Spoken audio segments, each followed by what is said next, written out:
जामुन के पेड़ पर चुड़ैल। अरे आज तो बहुत ज्यादा देर हो गई है। मेरे बच्चे मेरा घर पर इंतजार कर रहे होंगे। ऊपर से ये जंगल भी खत्म होने को नहीं कहता है। कितनी देर से चले जा रही हूँ। अनुराधा जंगल से लकड़ियाँ काटकर अपने घर को लौट रही होती है। तभी रास्ते में उसे एक बहुत बड़ा पेड़ दिखाई देता है जिस पर जामुन लटक रहे होते हैं। जामुन रात के अंधेरे में भी चमक रहे होते हैं, जिन्हें देखकर अनुराधा अपने आप से कहती है, अरे वाह, देखो तो सही, रात के अंधेरे में भी ये काले जामुन कितने चमक रहे हैं। लगता है बहुत ही स्वादिष्ट हैं। क्यों ना मैं इनको तोड़कर अपने बच्चों के लिए ले जाऊं? मेरे दोनों बच्चे बहुत खुश हो जाएंगे। ऐसा सोचकर अनुराधा पेड़ के ऊपर पत्थर मारने लगती है, लेकिन पत्थर मारने से एक भी जामुन गिर नहीं पाता। ओहो, एक भी जामुन टूट नहीं रहा। अब मैं क्या करूं? हे भगवान, काश ऐसा होता कि जोर जोर की आंधी चल जाती, जिसके बाद इस पेड़ के जामुन अपने आप टूटकर नीचे गिर जाते। तभी अचानक से बहुत तेज हवा चलने लगती है।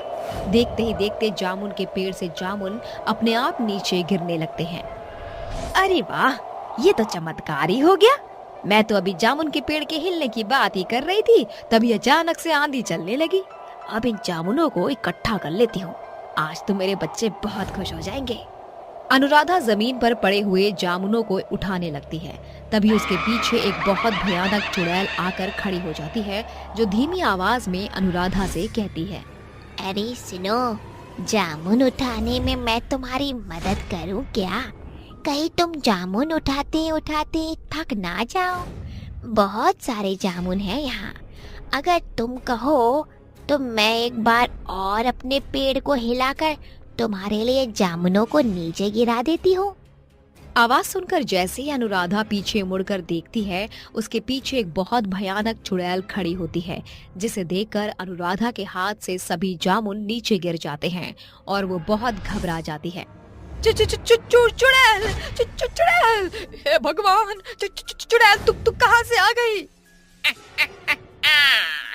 जहाँ से ये जामुन आए हैं। चुड़ैल, मुझसे गलती हो गई, मुझे माफ कर दो। आइंदा मैं कभी भी इस पेड़ के जामुन नहीं तोड़ूंगी। मुझसे बहुत बड़ी गलती हो गई, मुझे माफ कर दो। ऐसे कैसे माफ कर दूं? अब तूने इतने सारे जामुन तोड़े हैं तो तुझे इन जामुनों को खाना भी पड़ेगा। ये सारे जामुन खा ले, उसके बाद यहाँ से चली जाइयो। अनुराधा चुड़ैल के डर से जामुन को उठाकर खाने लगती है। जैसे ही वो पहला जामुन खाती है, उसका शरीर जामुन की तरह काला पड़ जाता है। देखते ही देखते अनुराधा एक जामुन में बदल जाती है, जिसे उठाकर चुड़ैल अपने पेड़ के ऊपर लगा देती है। एक ऐसे ही धीरे धीरे लोगों से बने हुए जामुन मेरे पेड़ पर लगते रहेंगे तो मेरी शक्तियाँ बढ़ती रहेंगी। इतना कहकर चुड़ैल वहाँ से गायब हो जाती है। अगले दिन सुबह राजू और राधा अपनी माँ अनुराधा को गांव के चारों तरफ ढूंढते हैं, लेकिन उन्हें उनकी माँ कहीं भी नजर नहीं आती। जिसके बाद वो गांव के मुखिया के पास जाते हैं और उनसे कहते हैं, मालिक, हमारी माँ कल रात से गायब है। कोई कुछ पता नहीं चल रहा है। हमारी माँ को ढूंढने में हमारी मदद करो। मेरी माँ के अलावा हमारे इस दुनिया में और कोई नहीं था। अगर हमारी माँ वापस नहीं आई तो हम दोनों भाई बहन जीते जी ही मर जाएंगे। राधा और राजू को इस तरह अपनी माँ के लिए तड़पता हुआ देख मुखिया की आंखों में आंसू आ जाते हैं और वो उनसे कहता है, देखो बच्चों, तुम दोनों चिंता मत करो। तुम्हारी माँ को ढूंढने में हम तुम्हारी मदद जरूर करेंगे, लेकिन तुम दोनों अपने आप को अकेला मत समझो। तुम्हारी माँ के बाद इस दुनिया में मैं तुम्हारे साथ हूँ। मुखिया उन दोनों को गले से लगाता है और उसके बाद उन दोनों को घर के अंदर बुला लेता है। जिसके बाद मुखिया अपने कुछ लोगों को गांव में अनुराधा को ढूंढने के लिए भेज देता है। तुम सभी को मैं एक काम देता हूँ, उस औरत को किसी भी हालत में ढूंढ कर ले आओ, फिर चाहे जंगल का कोना कोना क्यों न छान लो। मैं इन बच्चों को अनाथ होते हुए नहीं देख सकता। जाओ और जल्दी लौट कर आना। मुखिया के लोग गांव भर में अनुराधा को चारों तरफ ढूंढने लगते हैं। देखते ही देखते सुबह से शाम हो जाती है, जिसके बाद वो सभी मिलकर जंगल में ढूंढने लगते हैं। अरे मुखिया ने हमें आदेश तो दे दिया, लेकिन सुबह से शाम हो गई, हमें वो औरत कहीं भी नहीं मिल रही है। अरे धरती निकल गई या आसमान निकल गया उस औरत को? अगर मरी भी होगी तो उसकी लाश तो कहीं ना कहीं होगी ना। पता नहीं कहाँ गायब हो गई वो औरत। तुम लोग बातें कम करो और काम ज्यादा। एक काम करते हैं, हम सभी अलग अलग दिशाओं में जाते हैं, कहीं ना कहीं तो हमें उस औरत का कोई सुराग जरूर मिलेगा। लांबा की बात सुनकर सभी लोग अलग अलग दिशा में निकल जाते हैं, जिसके बाद लांबा उस औरत को ढूंढते ढूंढते जामुन के विशाल पेड़ के पास पहुंच जाता है, जहां उसे जामुन रात के अंधेरे में भी चमकते हुए दिखाई देते हैं। इतना बड़ा जामुन का पेड़, अरे वाह, ये तो बहुत ही खूबसूरत लग रहा है। एक काम करता हूँ, कुछ जामुन तोड़कर खा लेता हूँ, वैसे भी सुबह से कुछ खाया नहीं है। लांबा पत्थर मारकर जामुनों को तोड़ने की कोशिश करता है। तभी उनमें से एक जामुन नीचे गिर जाता है। जैसे ही लांबा उस जामुन को उठाने जाता है, उसके पीछे एक बहुत भयानक चुड़ैल खड़ी होकर उससे कहती है, अगर तुम्हें और जामुन खाने हैं तो मुझे बताओ, मैं पूरे पेड़ को हिलाकर तुम्हारे लिए जामुन तोड़ दूंगी। अपने पीछे एक बहुत भयानक चुड़ैल को देखकर लांबा बहुत ज्यादा डर जाता है, जिसके बाद वो डरते हुए चुड़ैल से कहता है, चुड़ैल, तू कैसे, कौन है तू और मेरे पीछे खड़ी होकर क्या कर रही है? मेरे जामुन तोड़कर मुझी से पूछते हो कौन हूँ मैं? चलो, अब जब तुमने मेरा जामुन तोड़ा ही है तो इसे खा भी लो। नहीं नहीं नहीं, मुझे कोई जामुन नहीं खाना, मुझे जाने दो यहाँ से। पहले जामुन खाओ, उसके बाद चले जाना, मैं तुम्हें नहीं रोकूंगी। चुड़ैल के डर से लांबा जामुन खा जाता है, जिसके बाद देखते ही देखते वो खुद एक जामुन में बदल जाता है, जिसे उठाकर चुड़ैल अपने जामुन के पेड़ पर लगा देती है। लेकिन ये सब कालू एक पेड़ के पीछे से छुपकर देख लेता है, जिसके बाद वो जंगल से निकलकर सीधा मुखिया के पास जाकर उसे जंगल में हुई पूरी घटना के बारे में बताता है। क्या कहा? चुड़ैल? लगता है हमारे गांव में इस चुड़ैल की वजह से ही लोग गायब होते जा रहे हैं। हमें उसका कुछ न कुछ तो करना ही होगा। ये सोचकर मुखिया एक तांत्रिक बाबा को जंगल में लेकर पहुंच जाता है, जिसके बाद तांत्रिक बाबा उस जामुन के पेड़ के सामने खड़े होकर एक मंत्र का जाप करते हैं। वक्रतुंड महाकाय सूर्यकोटि समप्रभा निर्विघ्नं कुरु मे देव सर्वकार्येषु सर्वदा। तांत्रिक के मंत्र को सुनते ही चुड़ैल जामुन के पेड़ से बाहर आती है और तांत्रिक से कहती है, क्यों बे तांत्रिक, तेरी इतनी हिम्मत कि तो मुझे पुकारे? रुक, तुझे तो मैं अभी बताती हूँ। इतना कहने के बाद चुड़ैल तांत्रिक के ऊपर हमला करने लगती है, लेकिन तांत्रिक अपनी झोली से भभूति निकालकर चुड़ैल के ऊपर फेंक देता है, जिसके बाद चुड़ैल बहुत ज्यादा कमजोर पड़ जाती है। चल चुड़ैल, बहुत हुआ तेरा नाटक, जल्दी से बता, आखिर तू ये सब क्यों कर रही है? शक्तिशाली, मैं बहुत ज्यादा शक्तिशाली होने के लिए सब कर रही हूँ। ये सब मुझे करने के लिए चांडाल ने कहा था। देख चुड़ैल, मेरी बात मान और यहाँ से चली जा, नहीं तो अंजाम अच्छा नहीं होगा। नहीं जाऊंगी, नहीं जाऊंगी, कहीं नहीं जाऊंगी। तांत्रिक के कई बार समझाने के बाद भी चुड़ैल उसकी एक नहीं सुनती, जिसके बाद तांत्रिक बाबा जामुन के पेड़ के ऊपर गंगा जल छिड़क देते हैं। तभी अचानक से पेड़ के अंदर से आग के शोले निकलने लगते हैं। देखते ही देखते पूरा पेड़ आग की चपेट में आ जाता है। वहीं दूसरी तरफ चुड़ैल भी उसके साथ साथ जलकर राख हो जाती है, जिसके बाद से गांव वालों को चुड़ैल से मुक्ति मिल जाती है। रात के तकरीबन 8 बज रहे थे। सड़कें एकदम सुनसान थीं। उस वक्त हरिया अपने काम पर से घर लौट रहा था कि तभी वो अपने थैले में हाथ डालता है और पैसों की गड्डी को हाथ में लेकर खुशी से हंसकर बोलता है, अरे क्या बात है, आज तो मुझे इतने पैसे मिले हैं और मालिक ने ऊपर से मेहरबान होकर मुझे एक्स्ट्रा पैसे भी दे दिए। आज तो सरला इन पैसों को देखकर खुश हो जाएगी। ये कहकर वो लगातार चलने लगता है कि तभी उसे अपनी पीछे किसी के चलने के कदमों की आहट महसूस होती है और तभी वो पीछे मुड़कर देखता है, लेकिन उसे वहां कोई नजर नहीं आता। तभी वो कहता है, लगता है कोई चोर लुटेरे मेरे पीछे पड़े हुए हैं, मुझे जल्दी जल्दी चलना चाहिए। इतना कहकर वो फिर से जल्दी जल्दी चलने लगता है। तभी अचानक से उसके सामने एक चुड़ैल आकर खड़ी हो जाती है और उससे कहती है, चोर लुटेरे से नहीं, तेरा पाला एक चुड़ैल से पड़ा है और अब मैं तुझे जान से मारने वाली हूँ। हरिया अपने सामने चुड़ैल को देख और उसकी बातें सुनकर बहुत ज्यादा डर जाता है और डरते हुए उससे कहता है, छोड़ दो मुझे, मत मारो, मैंने तुम्हारा क्या बिगाड़ा?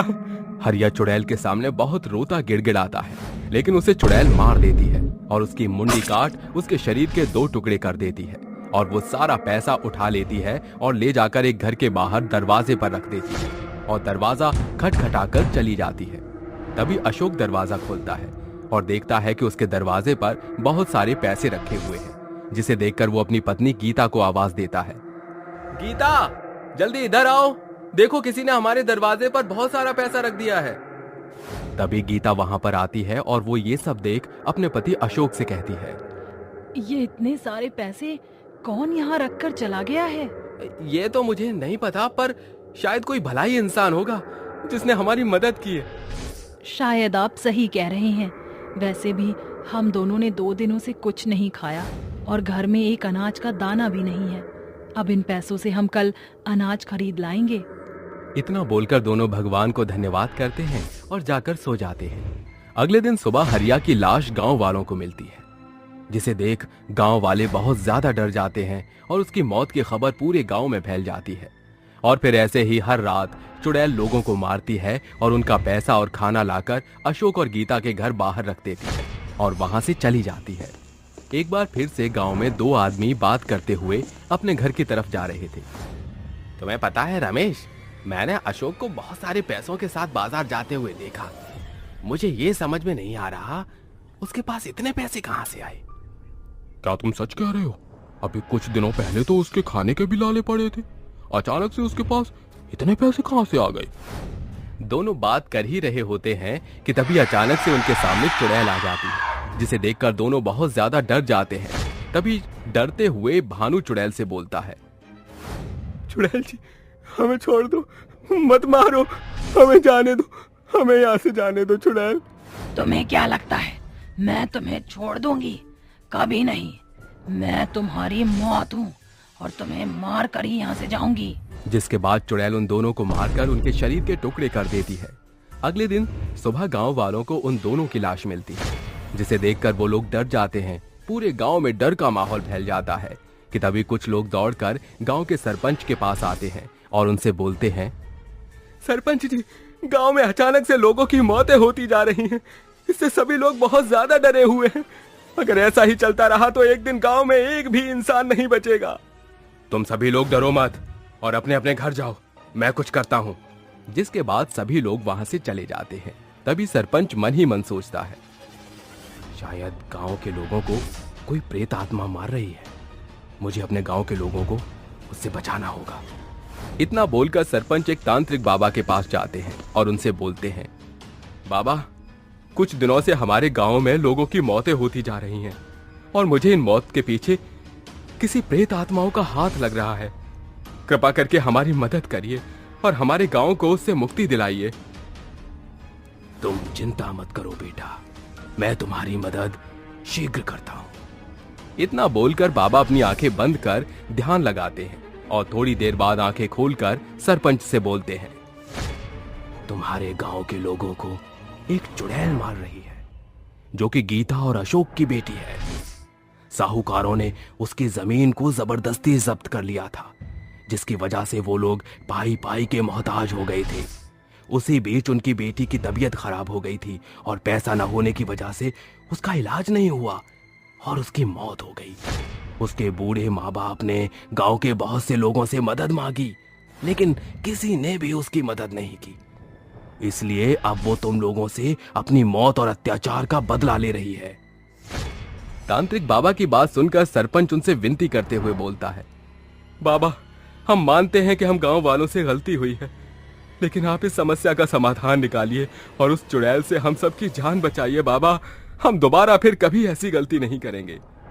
तभी तांत्रिक बाबा सरपंच से बोलते हैं, मैंने इसके लिए एक उपाय निकाला है, लेकिन इस विधि को करने से पहले उस चुड़ैल के बूढ़े माँ बाप को यहां लेकर आना होगा, तभी इस पूजा को शुरू किया जाएगा।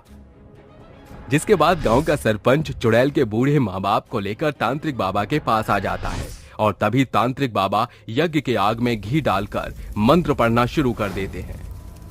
ओम ह्रीं क्लीं चामुंडाय विच्चे नमः। मंत्र की आवाज सुनकर चुड़ैल वहां प्रकट हो जाती है और गुस्से में तांत्रिक से बोलती है, बता तांत्रिक, तूने मुझे यहाँ क्यों बुलाया है? तूने मुझे यहाँ बुलाकर बहुत ही बड़ी गलती कर दी है। अब तू भी इन गांव वालों के साथ मारा जाएगा। मैं मानता हूँ साहूकार ने तेरे परिवार के साथ बहुत गलत किया, जिसका बदला तूने उन्हें और बहुत से लोगों को मारकर ले लिया है। अब तू इन बेकसूर लोगों को मत मार और यहाँ से अपनी दुनिया में वापस चली जा। नहीं, मैं यहाँ से कहीं नहीं जाऊंगी। इस पूरे गांव के लोगों को मारकर इस गांव को शमशान बना दूंगी। और तू मेरे मामले में मत पड़ तांत्रिक। तेरी भलाई इसी में है कि तू चुपचाप यहाँ से चला जा। चुड़ैल ये सब बोल ही रही होती है कि तभी उसकी नजर उसके माँ बाप पर जाती है, जिसे देखकर वो चुप हो जाती है। तभी उसके माँ बाप उससे बोलते हैं, हमें पता चल गया है बेटी, वो तू ही थी जो इतने समय से हमारी मदद कर रही थी, कभी पैसों से तो कभी खानों से। लेकिन अब तू अपनी दुनिया में वापस चली जा, तभी तुझे मुक्ति मिलेगी। इनके कामों की सजा खुद इन्हें भगवान दे देंगे बेटा, तू इन्हें मारकर अपने हाथ मैले मत कर। माँ बाप की बात सुनकर चुड़ैल को एहसास हो जाता है कि वो जो कर रही थी वो गलत है, जिसके बाद वो उन सभी से माफी मांगकर वहां से गायब हो जाती है। इसके साथ ही गांव चुड़ैल के आतंक से मुक्त हो जाता है।